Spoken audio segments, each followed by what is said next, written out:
All right, so we're waiting on our next speaker. I want to call her like another keynote because you all have been waiting, and she is on it. You all have been waiting for Miss Veladya to talk about Puerto Rican herbs and herbal medicine, and she's going to bless us with her energy and her spirit. When I tell you, everyone who's presented,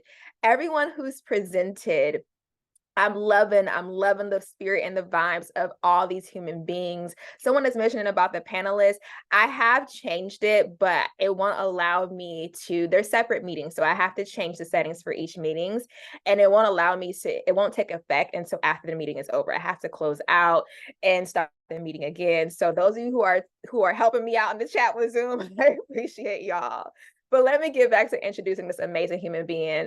So I'm going to allow her to share her video. Give me 1 second.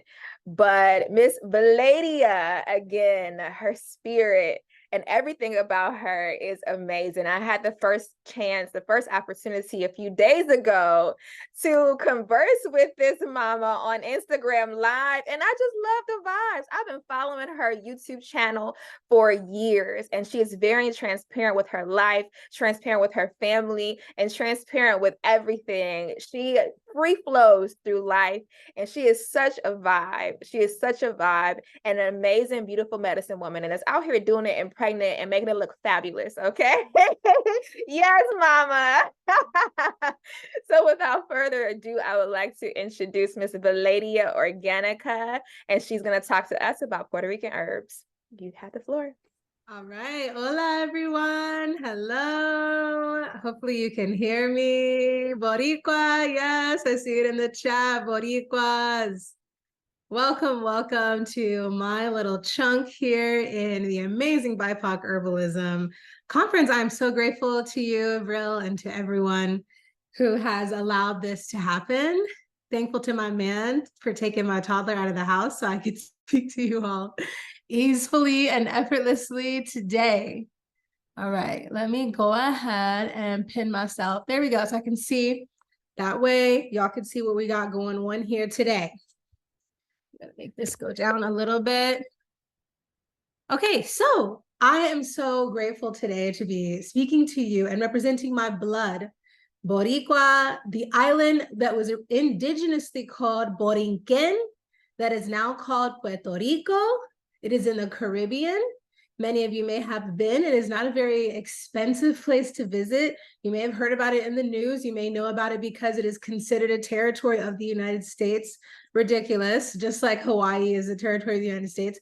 Ridiculous. If you've ever been to Puerto Rico or Hawaii, you see these places absolutely stand alone from American culture. Like the languages they speak, the names of the roads, everything is not English and American. But here we are, right? Let me not go on a political rant. So make sure to enable your speaker view. Can you all see me easily and effortlessly today? Full screen? Okay, beautifully. So there are so many herbs that grow in the Caribbean, that grow on the island of Puerto Rico specifically.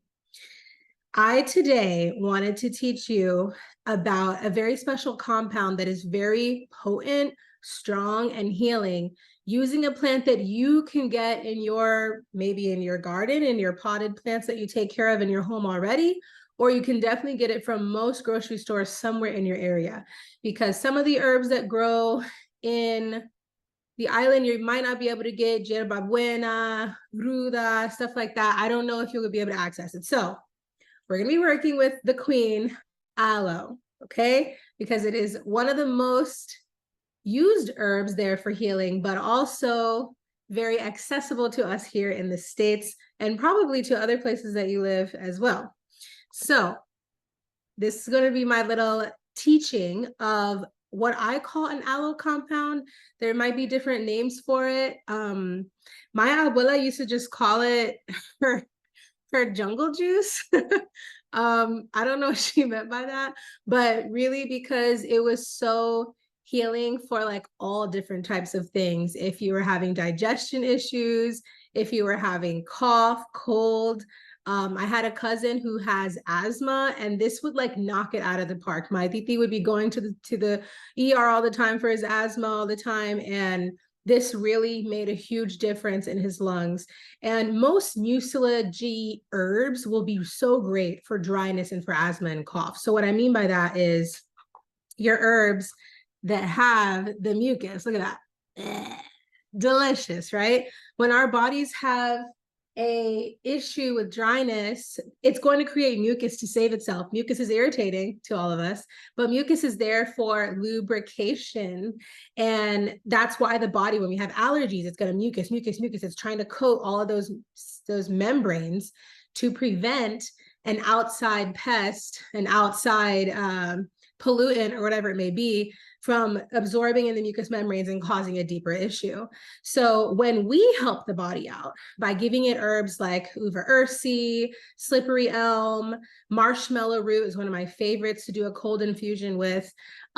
These herbs can introduce the mucus for us. So your body doesn't have to go through the stressful inflammatory process of creating excess mucus to save itself. It's a really great way to introduce like hydration and lubrication and nourishment to the body. There was a recent study that was really mind-blowing that came out. I wish I could like cite the names. Unfortunately, I can't, but of a doctor who discovered that there are not only 3 types of water.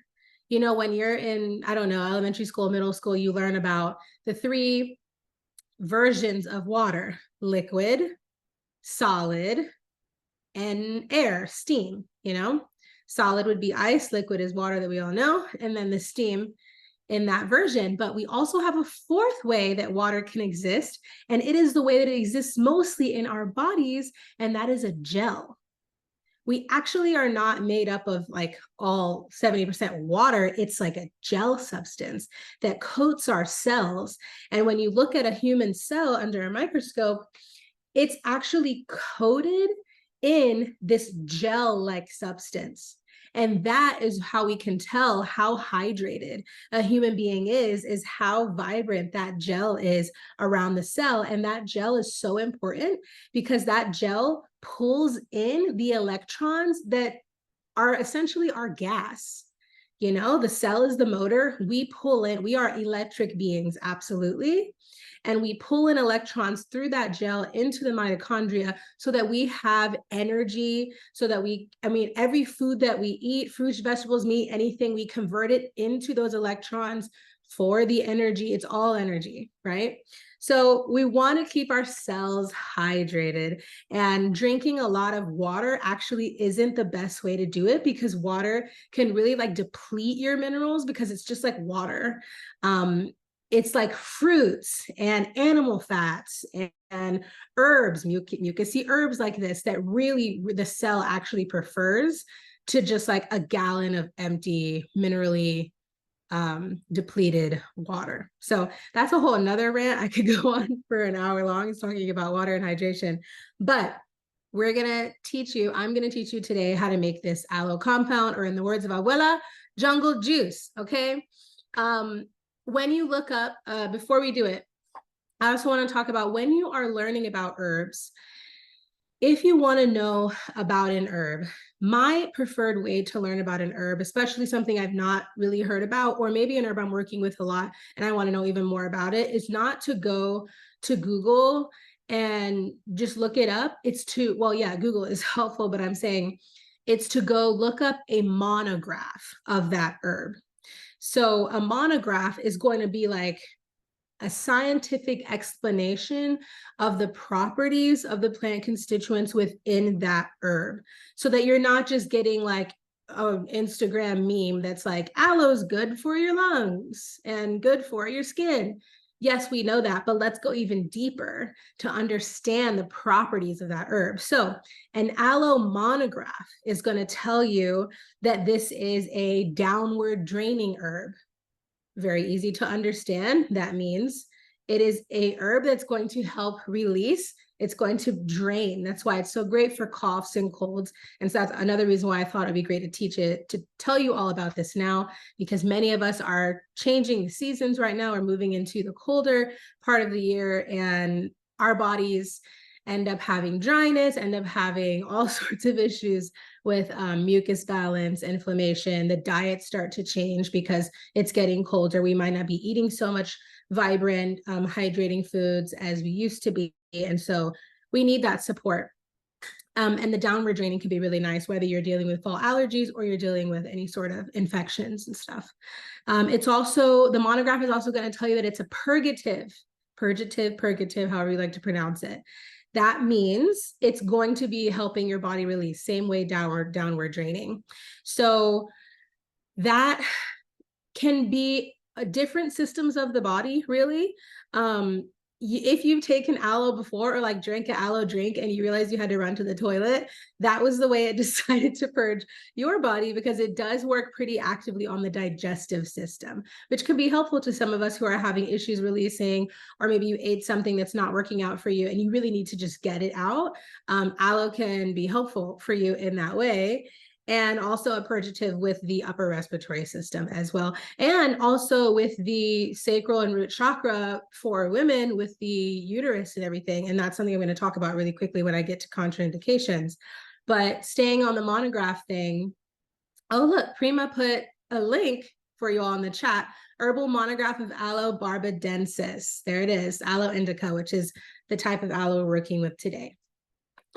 That's awesome. And yeah, if you go on Google Scholar, you can find herbal monographs of pretty much almost any herb you can think of, but they're all over the place. And there's some people, some lovely herbal queens and kings maybe, dropping some knowledge for you in the chat, going further on finding this information online. Thank you so much.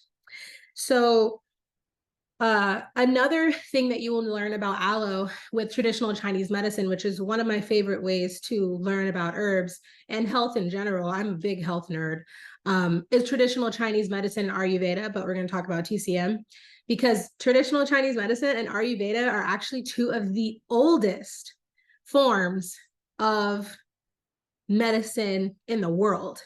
I mean, it goes back thousands and thousands of years. They really know what they're talking about. And what I love about TCM is, unlike Western medicine, they connect it deep into the emotional processes of the body, and into the organs. And they're very good at reminding us that it's all connected. You know, like when we go into a Western hospital, it's really on the surface, in my opinion, as to what's going on with you. But a TCM doctor will take it all the way down into looking into the root cause of your inflammation, the root cause of why your lungs may be going through this. They can see what's damp, what's hot, what's cold, what's dry, what emotional processes you could be going through that are causing this in the first place, and so on and so forth. So I love to see TCM put into a monograph. And for aloe in TCM, this is a bitter cold herb. So it's a yin herb, wonderful for people who are dealing with inflammation, because inflammation is a sign of too much heat, and a lot of times a sign of dampness in the body, which so many of us are dealing with these days, especially eating the modern American diet. It lends itself to being too much heat, too much dampness. So this herb can be really great taken in small doses, just regularly, to help cool the body down. Also great for the summertime. But I find that I deal with heatness in the winter as well. We have this like dry heat coming through my super old house. And I can just feel it in my sinuses and in my body and stuff. So that's what that is. When we use, there are some medicines that use other parts of the plant. Like today, we're going to be using the inner gel. Oh my God, it's so fun to feel. It's so cool. And just like, I just want to like bathe in it. When we use the skin, or maybe in some plants, it's like a yellowy type of liquid that comes out from the skin. That's going to be considered an irritant laxative, which means it is going to send you to the toilet rather rapidly. And it's going to just like flush it out of you, which is sometimes not comfortable. But like I said, sometimes it's needed. But with the inner gel, I mean, even looking at it and touching it, you can tell it is more on the soothing side of the digestive system, which is why it's so great for any sort of like hot emergencies that you're feeling within that area. A monograph will tell you antibacterial, anti-carcinogenic, which means cancer, anti-cancer, demulcent, decoagulant, really helps with the blood flow. Antifungal helps with fungal infections. If you have like yeast infections, BV, UTIs, ringworm, anything that you're having a fungal imbalance, candida in the gut. So many of us are dealing with modernly. Aloe can be your friend because it's a bitter herb, and then also a liver stimulant.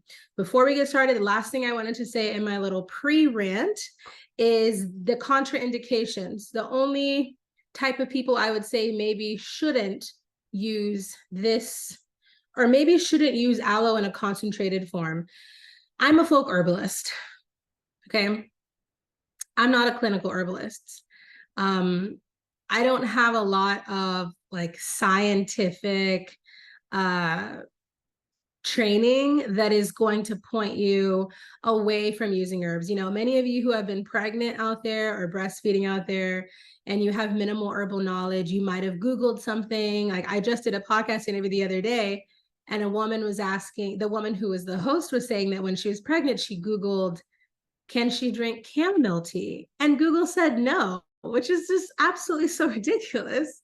Because of course you can drink chamomile tea. There's nothing in the monograph or scientific understanding of the chamomile plant that would say that it's not safe for you while you're growing a human being, in my opinion. And I think 99% of herbalists' opinion. But the internet will steer you in all different directions, which is why the monograph is really nice, because instead of just believing that Google said chamomile isn't good for her and she should ask her doctor, and the doctor's probably not going to know, they're just going to say no anyway.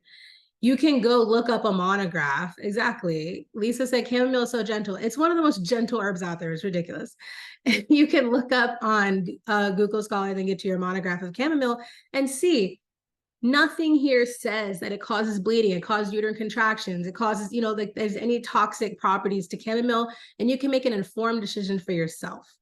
And that's what I mean by folk herbalism. I'm not so much into like measuring, and we're going to measure a little bit today, but it's really heart-led. It's really intuition-led. It's really led by your relationship with the plant. Like Inamaka was talking about the psilocybin. The plants ask us to meet them where they are. Nothing is perfect in nature. So we cannot compare them to the world of pharmaceuticals that have been very extracted, synthesized, and manipulated to be in an exact form. That's not the way the plants work. But the properties of aloe do lend themselves to be amenagogal and abortifacient. Amenagog means that it will encourage the uterus to contract and will encourage blood to flow. That's what an amenagog means.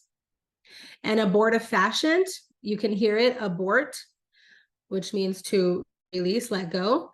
Abortifacient herb would be something that would encourage for the implantation process of a fetus or a zygote into the uterus, you know, just like the baby, the whole baby making process. We don't have to get too scientific with it. It's going to encourage that not to happen. And if it has already happened, it's going to encourage that to be released. This is what I mean by having your own agency when you work with herbs is I'm not going to be afraid to drink an aloe drink while I'm pregnant. Okay. It's not going to make me simultaneously, you know, just like spontaneously release what I'm growing here.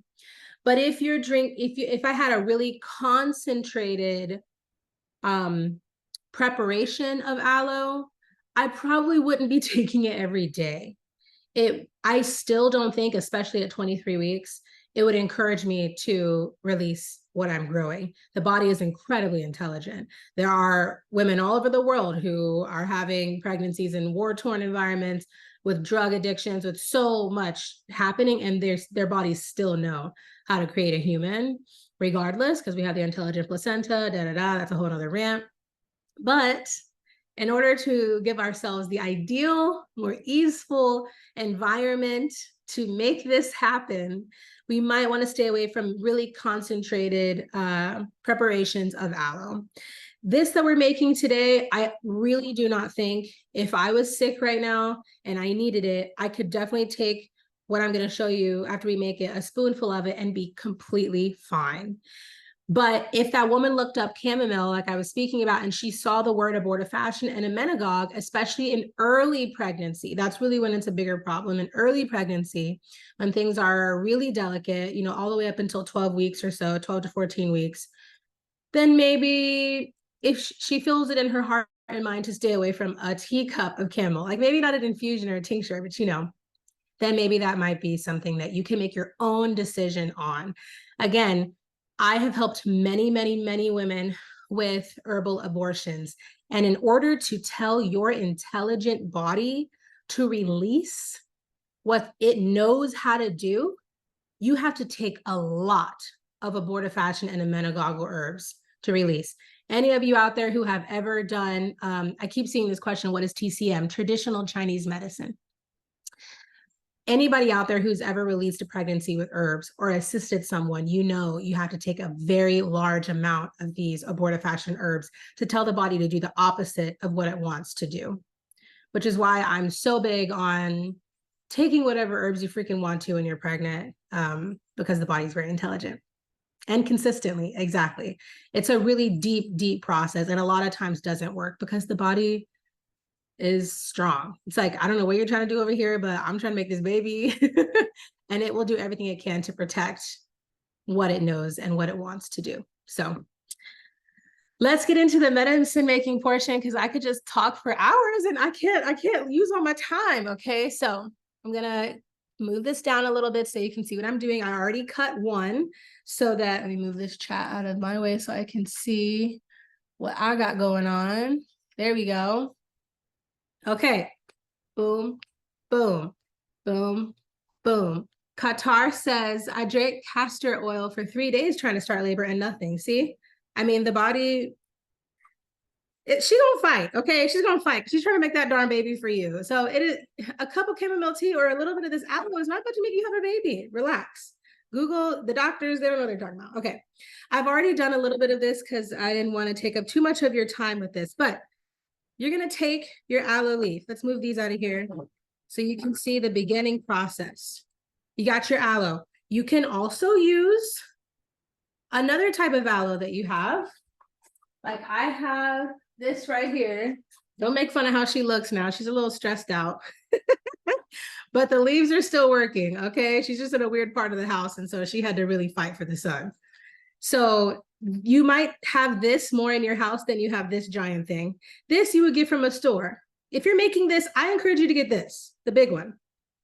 But plant a whole paid actor. This plant is a paid actor. Okay. Don't call the union on me now. She's struggling. So, but you might have this little one like that, and that's okay. You can use that.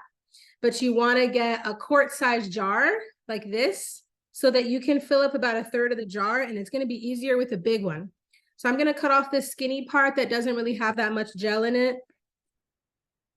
It's okay. We can still use it or compost it. We're not discarding. But for now, we kind of are discarding. I'm going to cut off this dry edge. Like so. Okay. And then I'm going to cut it down the middle. Sometimes it's, you might want to just cut like right on the edge and try to just get the skin off. That way it's easier to get one chunk out. So I'm going to try to cut it. See that? Down to where I'm just cutting skin off of one side. It's kind of difficult. I didn't get all of it. So let me cut that. Boop, boop, boop. Boop, boop, boop. All right, boom. Now we have mostly delicious chunk of aloe. And then we're gonna do the fun part, get a little messy with it. See how you can see it. See that? I'm cutting the gel out of there. Oh, so sexy. Look at that. Okay, I got that right there. Boom, boom, boom. Let me use one that I've already cut open and just like have fun with it. You can wash your hands after, okay? All you clean queens out there, just get messy with it. Get all your chunks out. Let me get this fat one here. Doot, doot, doot, doot, doot. Doot, doot, doot, doot, doot. I should have brought a little speaker for some music for this part. Can't tell me aloe didn't have women in mind. That's right, Taja. Boom, boom, boom, boom, boom, boom, boom. Look at that. Woo! Okay. That might be enough for me.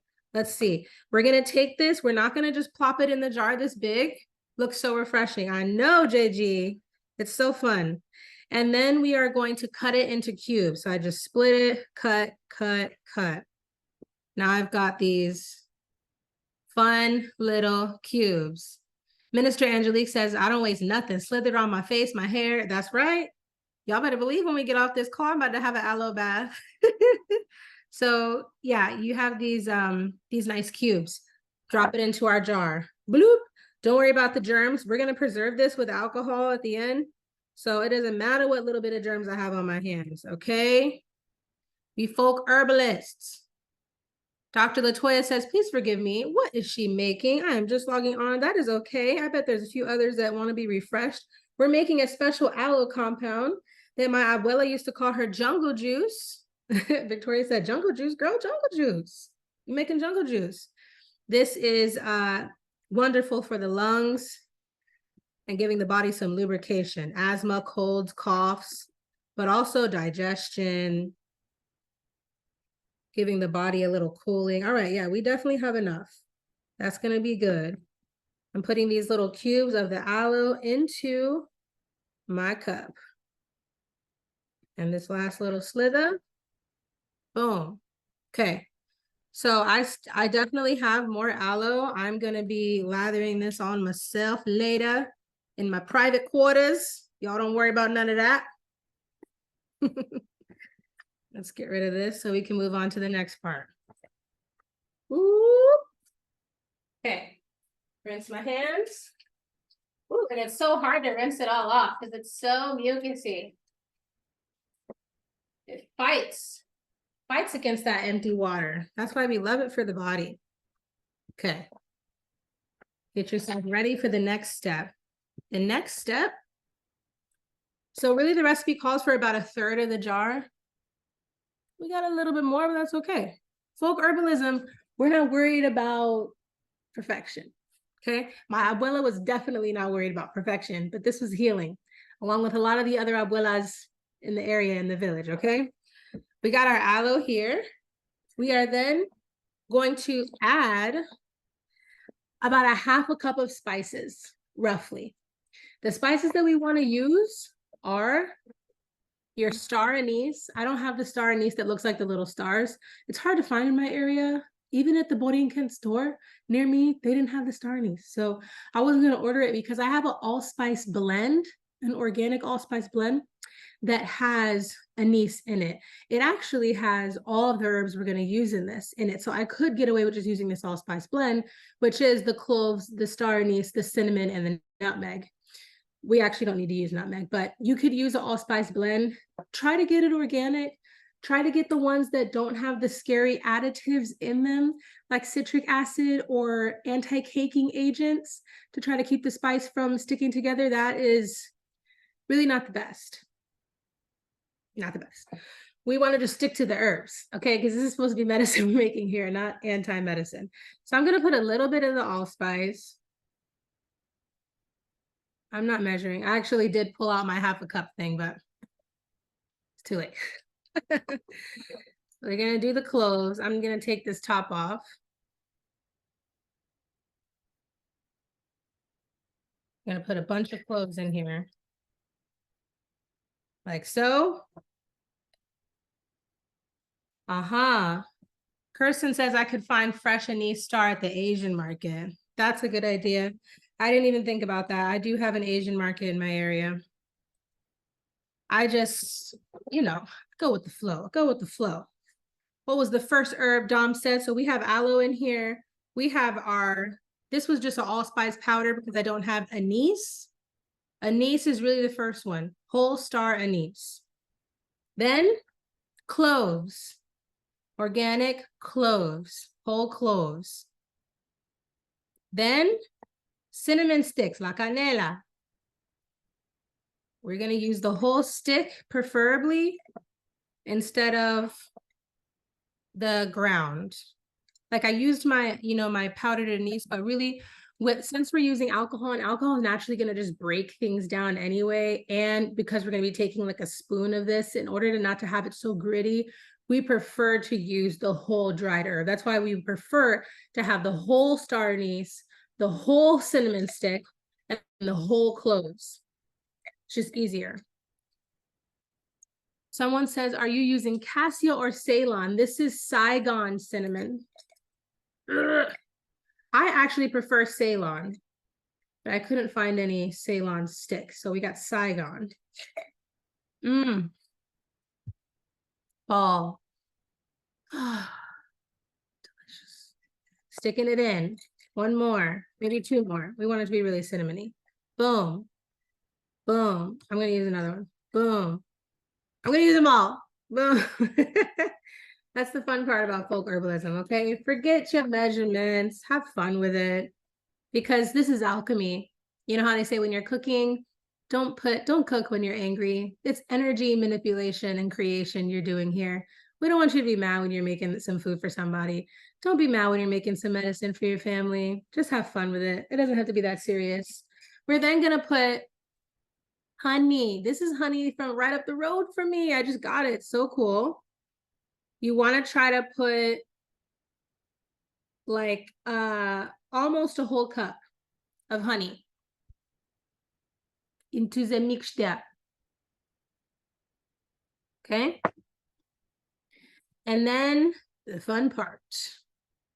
We are then going to party like the Puerto Ricans do. We are then going to party con rum. Okay. I will not be having any of this due to my current circumstances. Amazing. Yes. Somebody over there, Joelle, recognizes Don Q. This just took a turn. We are not going to be drinking this, but yes, Don Q is strong because the Puerto Ricans know how to make some rum. This specifically, if you have not seen it before, Don Q, this is Puerto Rican rum. See? Puerto Rico. If you can find Puerto Rican rum, sometimes it's hard to find depending on what liquor store you are going to.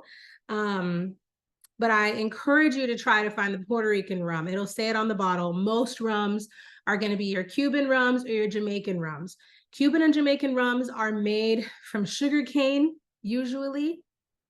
Puerto Rican rum is usually made from molasses, which makes it a little bit sweeter. We want to use the Puerto Rican rum, okay? Just for the theme, okay? Stick to the theme, stick to the theme. You really could use any alcohol to preserve this. I have never taken this medicine that wasn't rum, just because my ancestors, my people, it was rum. Puerto Rican, it was rum, okay? There was definitely no vodka or like whiskey or whatever, but alcohol is alcohol. It's going to preserve it. If we didn't put alcohol and preserve this would have to go in the fridge. It wouldn't really do its thing like we want it to, wouldn't break down like we wanted to because it'd be cold. We want it to sit in our cabinet for 3 to 4 weeks before we take it as a medicine. So the alcohol preserves it so it doesn't mold. You want alcohol, you want the rum, okay? Fill it up. I'm gonna stir it a little bit so I can make sure everything is getting mixed together. Can you see me? Oh. Let's mix it a little bit. There we go. I see the aloe coming up to the top. It already smells amazing. And it's not a hard medicine to take. Like you might be like, what the heck are we doing? I'm supposed to be taking this later. I promise you, it's actually a really, really nice medicine to take. You put so much honey, this, the nice, yummy spices that we put, it's nice. Fill it all the way up, close it. Epa! We did it. That's it. You see how easy that was? Shake it up. Okay. You want this to sit in your cabinet for 3 to 4 weeks. Let's just say 4 weeks. 4 weeks. 4 weeks. You want this to be in your cabinet, I say, because you don't want the sun to be hitting it and just messing up with this process. We want it to be in a dark corner of your house somewhere. 4 weeks. And then when 4 weeks has passed, this medicine is made. And you're going to open this up and smell it and make love to it. And when you need it, you're coughing, you're feeling dry, you're feeling sick, you know someone who's got asthma, you're having trouble with your digestion, you're going to take a tablespoon at a time, 1 tablespoon at a time, and see what happens. See what happens. Write me on Instagram, Veladya Organica, and see if you want to share with me how this jungle juice, abuela's jungle juice, made you feel. Okay, this is a really, really old recipe, dear to my heart, special to my heart. You might be able to find it in some sort of literature. I don't know. I want to share one book with you that is really cool that I've had on my shelf for years. So only one of its kind that I found. It's called Earth and Spirit. Medicinal plants and healing lore from Puerto Rico. Really cool book that's got a lot of stories from different abuelas in it from all over. The author just went around and asked a ton of abuelas just like all of their recipes. So, oh, thank you. Someone put the whole recipe right there. Prima, thank you so much, Prima. And yeah, so I don't know, you might be able to find it in that book, but you also might be able to find a ton of other things that you can make in that book if you want to take this teaching further. If your knowledge of Puerto Rico, how are we doing on timing? 12. Oh, look at that. I got 5 minutes. I did pretty good. Usually these things, I just talk, and then I run over. We have about 6 minutes and we have 5 questions in the chat. We also dropped your links in the chat. My conference team dropped all of Veladya's links. So we have her website, Instagram, YouTube, where to buy her products, one-on-one sessions. All of that has been dropped in the chat. Scroll up. We'll drop it a few more times because the chat goes fast. So we can go ahead with the 5 minutes left, Veladya, and jump to the questions in the Q&A box. You can read through them or I can read through them. It's totally up to you. You can choose which ones that you would like to answer. Sounds great. Okay, yeah, I'll look at them really quick. Someone asked the author. It's Maria Benedetti. I know it's an Italian last name. She's not a poser. She's half Puerto Rican and felt it dear her heart to go look up this stuff. Maria Benedetti. All right, so here we go with the questions. Is it possible to make this without alcohol so that it can be given to children? This was given to children with this way. You've got alcohol in a banana. You've got alcohol in so many different foods that's naturally occurring. I wouldn't be so worried about it. If you are worried about the alcohol content, something that I tell mothers to do for children when they order my tinctures online is you can put this in a jar of water that's been boiling, like right as soon as it's done boiling, pour it, oh my gosh, talking. Pour the boiling water into a small cup, put your tablespoon into that, and the hot water will evaporate most of the alcohol content. Alcohol quickly evaporates with heat. You wouldn't want to cook this on a stove because I'm gonna be a little crazy, but put it in hot water and you can get rid of most of the alcohol content. It's still gonna have a little bit, but then you might feel more confident giving that to your child. I know my abuela would just give it to us like this. It's not, my own personal opinion is that it's fine. But that's how, yeah, that's what I mean by that. Can you consume alcohol-based tinctures when you're pregnant? I do. I consume alcohol-based tinctures when I'm pregnant. Like I said, the amount of alcohol in a dropper full, which is mostly the instructions you get when you have a tincture, take 1 dropper full of it or 2, is the same amount that's in 1 banana. That the way your body processes it. You're gonna be fine. Again, your body is incredibly strong. Your placenta is incredibly intelligent. It's not giving any of that alcohol content to your baby. It's a brilliant filter. So it's your own decision to make. A doctor would tell you no, but it's a very small amount. We always read to use vodka or brandy, never rum. Can we use rum as we use vodka? Will it extract the same?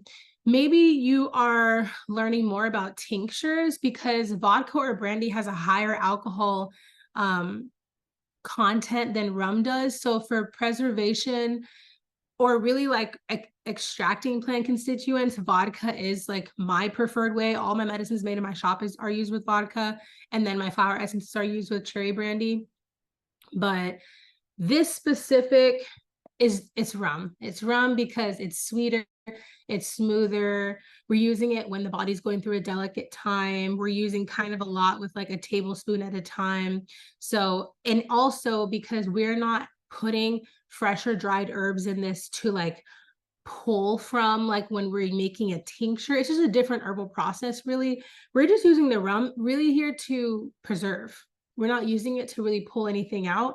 It's going to break this stuff down a little bit, but I don't think vodka or brandy is necessary in this specific recipe because we're not focusing that much on extraction. The medicine is there already. So yeah, will it extract the same? I don't know. That's kind of like a hard question to answer, but will this medicine serve you the way it's meant to? Yeah, with the rum. What size is the jar? Can you do a side by side with my hand? I got a giant hand, y'all. This is a quart jar. So it's I don't even know, 400 milliliters, which is, what does it say? 2 cups. 2 cups, a 2-cup jar. I think so. Yeah, it's a pint. Like these are the big ones.